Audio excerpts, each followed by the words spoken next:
Bienvenue à tous pour cette troisième étude biblique du livre de 2 Timothée.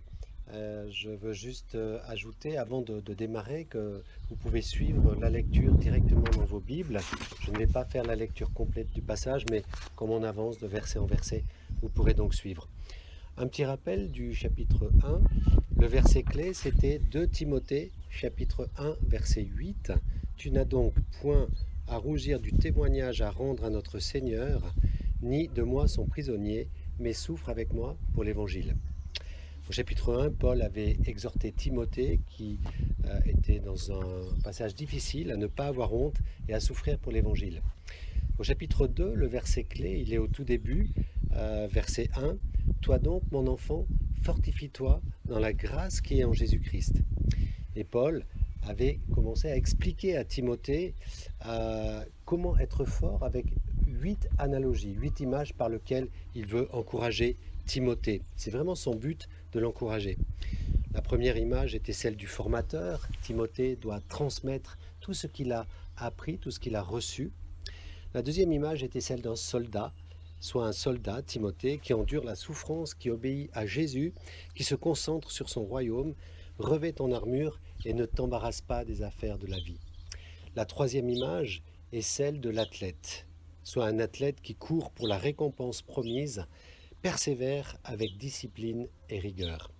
Et puis la quatrième image était celle du cultivateur, verset 6, soit comme le cultivateur, travaille avec peine et patience pour voir du fruit et réjouis-toi quand il arrive.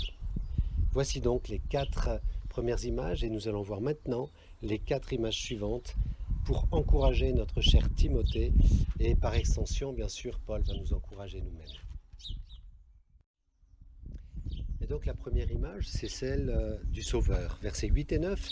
Souviens-toi de Jésus-Christ, issu de la postérité de David, ressuscité des morts, selon mon évangile, pour lequel je souffre, jusqu'à être lié comme un malfaiteur. Mais la parole de Dieu n'est pas liée. Alors le but de ce verset, c'est suivre Jésus et d'accepter une part de souffrance. Un chrétien qui veut véritablement être disciple de Jésus doit être utile à son service et rester dynamique dans son ministère. Bien pour cela, il doit souffrir comme Christ a souffert pour nous.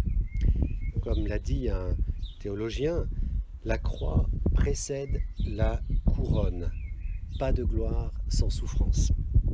Oui, une couronne nous est réservée, c'est sûr, mais c'est la croix qui mène à cette couronne. Selon Paul, les souffrances, les luttes, la discipline et le travail sont la norme pour le chrétien. Je parle ici, bien sûr, de la souffrance due au fait de suivre Jésus, pas des souffrances qu'on s'infligerait nous-mêmes. Je parle de la souffrance qui vient du monde, du monde qui haït ceux qui suivent Jésus-Christ. En Jean 15, 18, nous voyons « Si le monde vous haït, et c'est Jésus qui parle, sachez qu'il m'a haï avant vous. » Jésus a donc été crucifié pour la haine du monde. Et Paul va encourager Timothée à suivre l'exemple de Christ. Paul doit souffrir pour l'Évangile, car si Jésus est mort, il est ensuite ressuscité.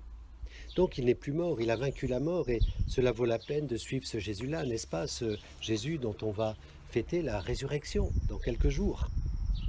Et n'oublions pas, la mort précède toujours la résurrection. Nous le voyons dans l'œuvre de la croix, nous le voyons dans la nature. Une graine enterrée, invisible, meurt à elle-même avant de donner toute la beauté et la splendeur d'une belle fleur.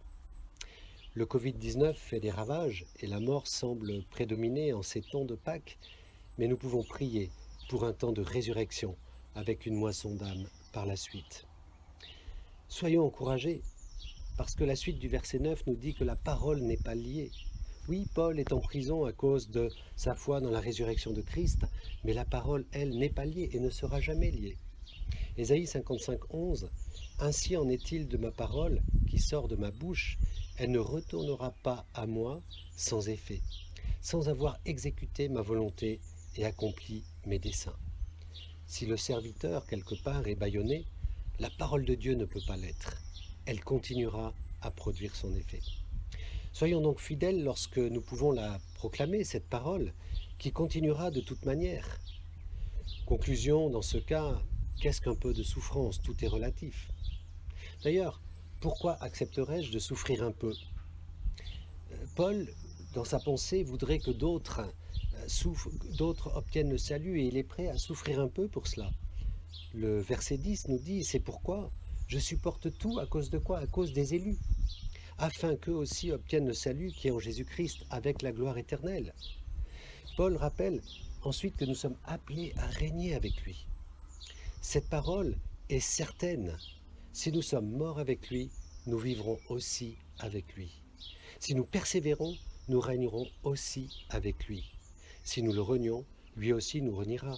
Si nous sommes infidèles, il demeure fidèle car il ne peut se relier lui-même.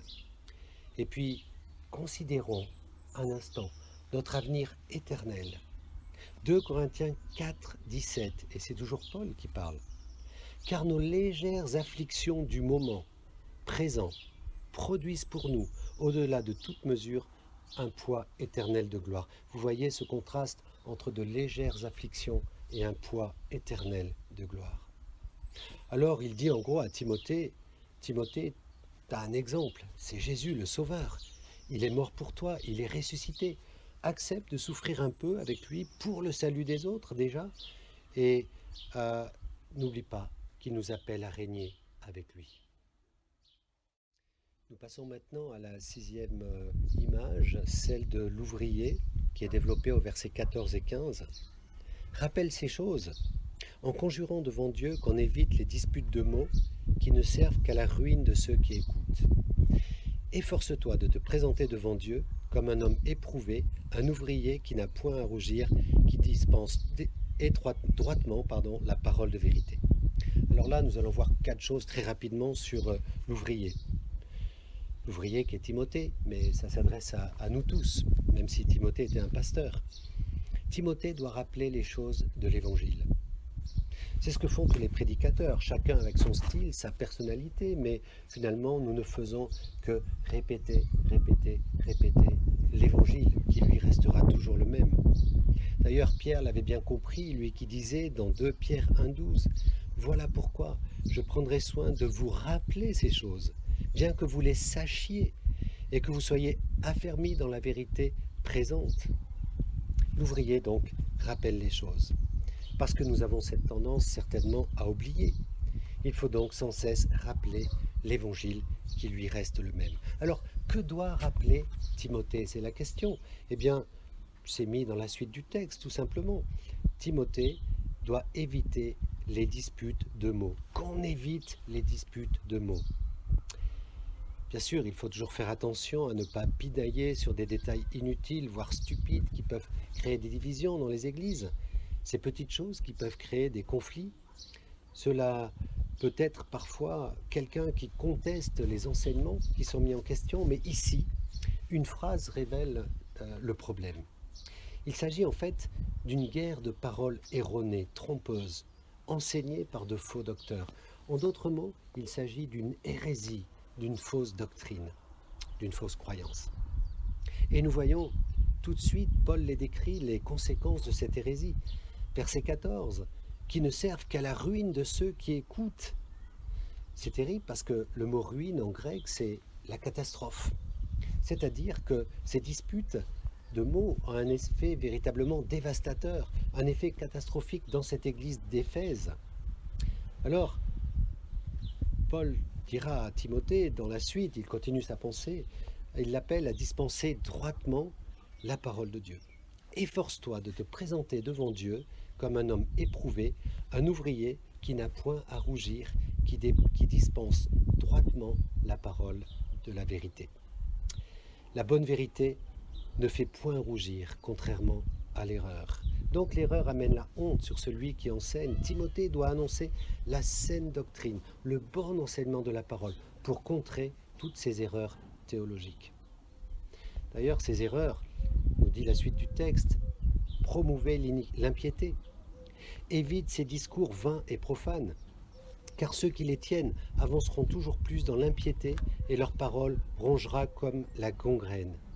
Il s'agit véritablement d'une erreur théologique. Ces discours étaient vains et profanes, donc n'avaient rien de biblique, rien de théologique. L'hérésie a pour conséquence la plupart du temps l'impiété. et amène à l'immoralité. 2 Pierre 2, versets 1 et 2. Il y a eu parmi le peuple de faux prophètes, et il y aura de même parmi vous de faux docteurs, qui introduiront des sectes pernicieuses, et qui, reniant le maître qui les a rachetés, attireront sur eux une ruine soudaine.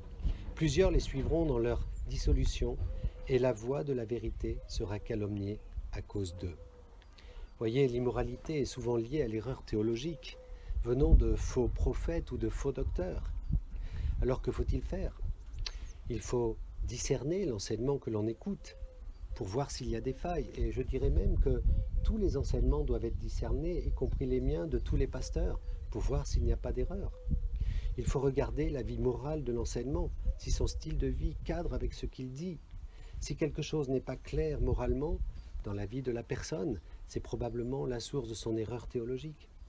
En tout cas, autre conséquence, ces disputes se propagent dans l'Église et leur parole rongera comme la gangrène. Vous savez, une dispute de mots, ça peut se propager tellement vite, une hérésie, une querelle. Il faut parfois agir de façon radicale pour stopper une gangrène. Lorsque c'est un problème physique, il faut parfois couper un membre pour stopper la gangrène. Il faut veiller à stopper cette gangrène due aux disputes de mots et faire très vite. Et c'est ce que Paul rappelle à Timothée. Et puis, finalement, ces erreurs renversent la foi de quelques-uns, nous dit la suite du verset. C'est donc grave. Ces faux enseignants troublent la foi des croyants par des disputes de mots. Et Paul, dans le texte, nomme 2 responsables, Hyménée et Philette, verset 17. De ce nombre sont Hyménée et Philette. Ils sont dans l'Église et par leur fausse doctrine, ils renversent la foi de quelques-uns. C'est intéressant parce qu'on voit déjà cette Hyménée au chapitre 1, dans 1 Timothée 18, 20. Paul disait « Le commandement que je t'adresse, Timothée, mon enfant, selon les prophéties faites récemment à ton sujet, c'est que d'après elles, tu combattras le bon combat, gardant la foi et une bonne conscience. Cette conscience, quelques-uns l'ont perdue et ils ont fait naufrage par rapport à la foi. De ce nombre sont Hyménée et Alexandre, que j'ai livrés à Satan, et afin qu'ils apprennent à ne pas blasphémer. » Donc on voit que Paul avait déjà auparavant mentionné Hyménée qui était avec Alexandre. On ne voit plus de traces de cet Alexandre, mais Hyménée réapparaît ici. Hyménée était ce coupable connu dans l'Église, quelqu'un qui, on va dire cela de cette façon-là, racontait n'importe quoi et n'avait pas de connaissances théologiques. Mais après la première épître, ce personnage est encore là. Il crée encore des dégâts dans l'Église. Hyménée semble avoir une nouvelle personne à ses côtés. Alexandre a disparu, mais il est remplacé par Philette. Alors on va revenir sur l'ouvrier, Timothée, que Paul exhorte, et Paul lui dit « Tu dois travailler. Tu dois dispenser avec droiture la parole de vérité. » Ça veut dire qu'il faut que tu décortiques cette vérité, que tu l'exposes, que tu l'enseignes. Vous savez, manier la parole de Dieu n'est pas aisé. Il faut souvent faire l'exégèse des textes, de l'herméneutique. Entre autres, l'étude des contextes est également importante, particulièrement importante, si l'on ne veut pas tordre le sens des Écritures. Je prends un exemple qui vaut ce qu'il vaut. Je pourrais vous prouver que c'est marqué dans la Bible, il n'y a point de Dieu. Si vous cherchez bien dans la Bible, vous pouvez taper ça sur Google, il n'y a point de Dieu, c'est marqué dans la Bible.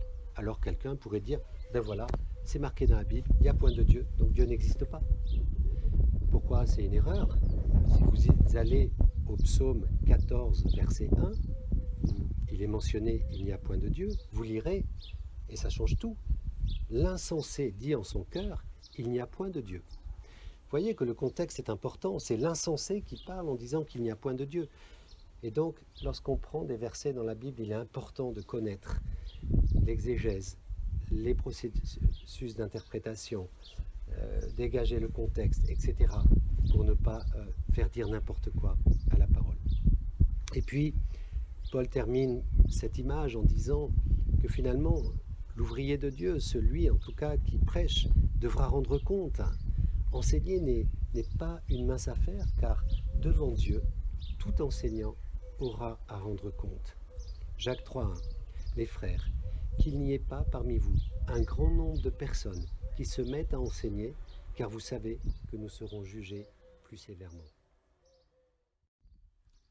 Paul prend une autre image, versets 19 et 20. Il va parler des vases. Il y a deux types de récipients, semble-t-il, dans une maison. En tout cas, le verset nous dit, verset 20, dans une grande maison, il n'y a pas seulement des vases d'or et d'argent, mais il y a aussi des vases de bois et de terre. Les uns sont des vases d'honneur et les autres sont d'un usage vil. Certains vases semblent avoir un aspect honorifique, d'autres ont des usages vils. Je ne prends pas le temps de tout exposer, mais Paul parle ici des chrétiens et il veut faire la différence entre ces deux types de vases, entre ces deux types de chrétiens. Et d'ailleurs, si nous lisons le verset 19, le Seigneur connaît ceux qui lui appartiennent, donc le vrai chrétien est connu de Dieu. Jean 10, verset 27-28, mes brebis entendent ma voix, je les connais et elles me suivent, je leur donne la vie éternelle et elles ne périront jamais et personne ne les ravira de ma main. Dieu choisit en Christ ceux qui lui appartiennent. Ils sont élus, ils appartiennent à Dieu. La deuxième caractéristique du vrai chrétien, en dehors du fait qu'il est connu de Dieu, c'est la suite du verset. Quiconque prononce le nom du Seigneur, qu'il s'éloigne de l'iniquité. Et là, nous voyons que celui qui connaît vraiment le Seigneur, qui est né de nouveau, alors la conséquence, c'est qu'il s'éloigne de l'iniquité. Il tâche de s'éloigner du mal. Un chrétien régénéré et pardonné par Christ déteste le péché et veut s'en éloigner.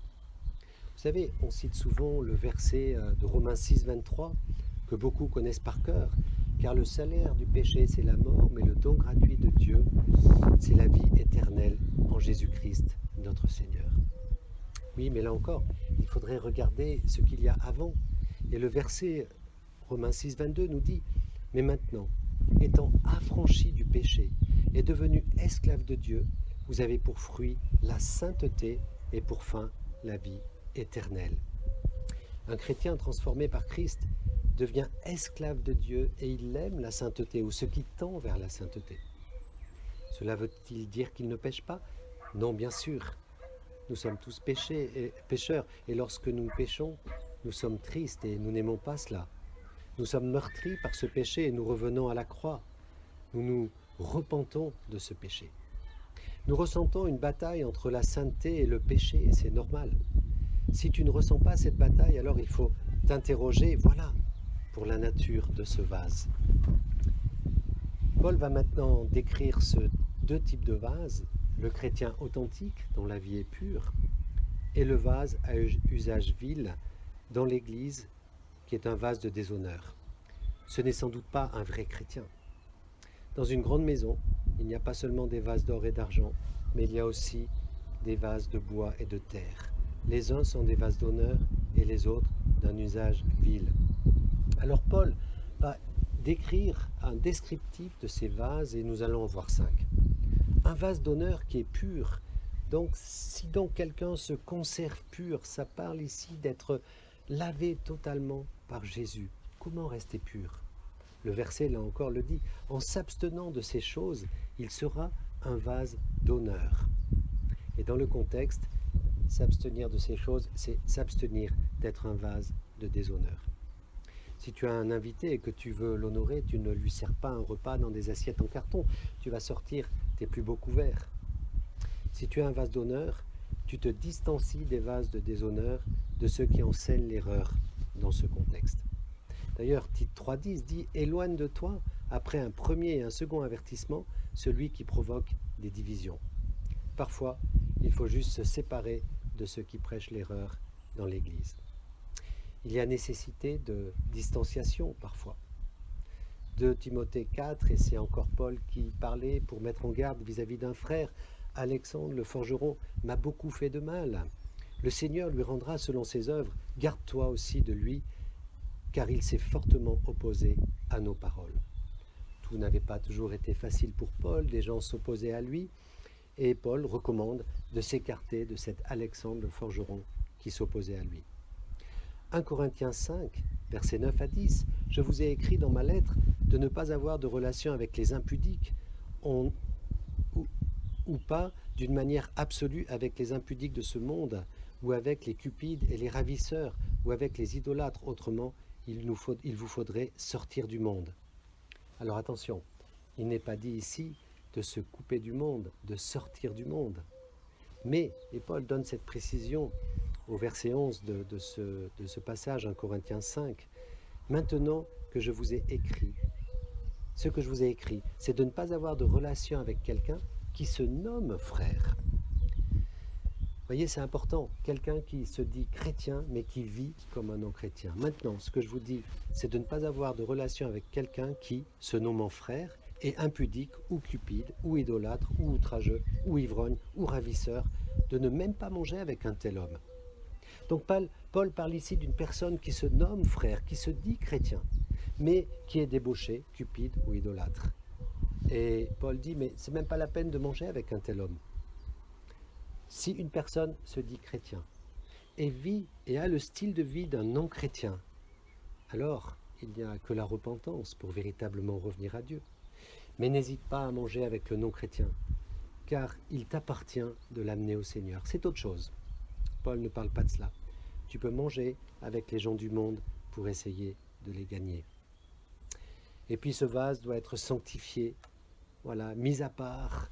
Ce vase doit être utile à son maître. Voilà, c'est l'idée que nous devons être des vases utilisés par Dieu, sanctifiés et utilisés, et rester actifs, voilà, propres à toute bonne œuvre. Il n'est pas simplement décoratif ce vase, mais il fait de bonnes œuvres. Et en tant que chrétiens, nous sommes appelés à faire de bonnes œuvres. Éphésiens 2, 8, 9. Car c'est par la grâce que vous êtes sauvés, par le moyen de la foi. Donc il n'y a aucune œuvre pour mériter notre salut, on est clair. Tout est par la grâce. Et cela ne vient pas de vous, c'est le don gratuit de Dieu. Ce n'est point par les œuvres afin que personne ne se glorifie. On vient à Christ par sa grâce et non pas par ses œuvres.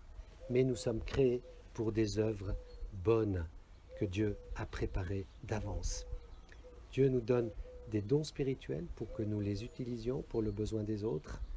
Et la question, c'est sommes-nous utiles, sommes-nous actifs pour être un beau vase d'honneur utilisé par le Seigneur? Et puis, dernier petit point de ce vase, c'est un vase qui fuit les passions de la jeunesse, et recherche la justice, la foi, la charité, la paix avec ceux qui invoquent le Seigneur d'un cœur pur. Fuir, c'est fuego, c'est le fugitif. Donc, sois un fugitif, fuis ces passions. C'est intéressant parce que le même mot est utilisé dans 1 Corinthiens 6, 18. Fuis la débauche sexuelle, car, nous dit Hébreux 13, 4, la sexualité est réservée dans le cadre du mariage. 1 Corinthiens 10, 14 nous dit de fuir l'idolâtrie.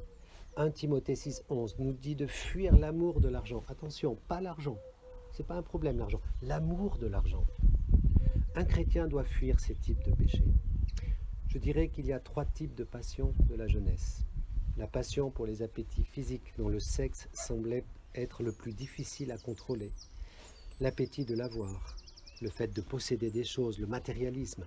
L'appétit de l'orgueil, l'insolence, l'impatience.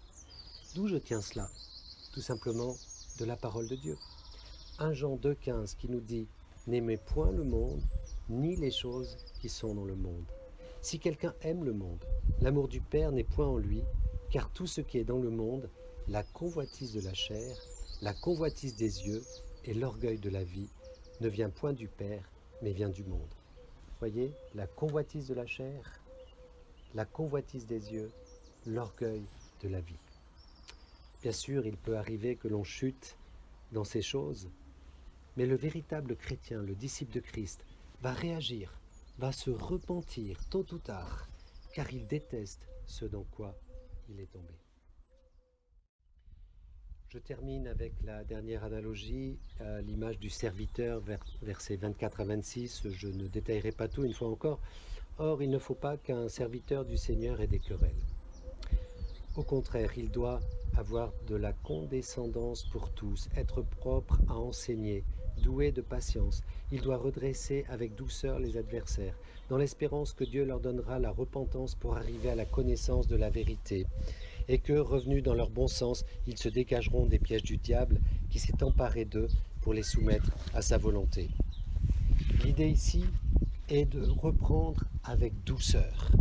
Timothée est appelé à reprendre, à corriger ses adversaires du Seigneur, mais avec douceur. Timothée, rappelez-vous, était découragé, car il y avait un grand nombre de personnes qui disaient en gros n'importe quoi. Regardez 1 Timothée 1,7 avec moi. Ils veulent être docteurs de la loi et ils ne comprennent ni ce qu'ils disent ni ce qu'ils affirment. Donc c'est des gens qui se prétendaient docteurs de la loi, mais qui finalement tordaient le sens des Écritures. Certains dans l'Église se prenaient pour des enseignants, mais ils n'avaient pas cet appel et ils n'en avaient pas la capacité. Au verset 24, car il ne faut pas qu'un serviteur du Seigneur ait des querelles, il doit au contraire, avec de la condescendance pour tous, être propre à enseigner, doué de patience. Voyez, certains provoquaient des querelles dans l'Église, mais lui, il ne pouvait pas entrer dans ce jeu-là, ce n'était pas possible. Le verset 23 nous dit qu'il fallait repousser, Timothée devait repousser les discussions folles dans l'Église. Le verset 16, il devait éviter les discours vains et profanes. Verset 18, contrer ceux qui se détournaient de la vérité. Verset 14, éviter les disputes de mots. Tellement de choses. Il y avait des problèmes doctrinaux dans cette Église.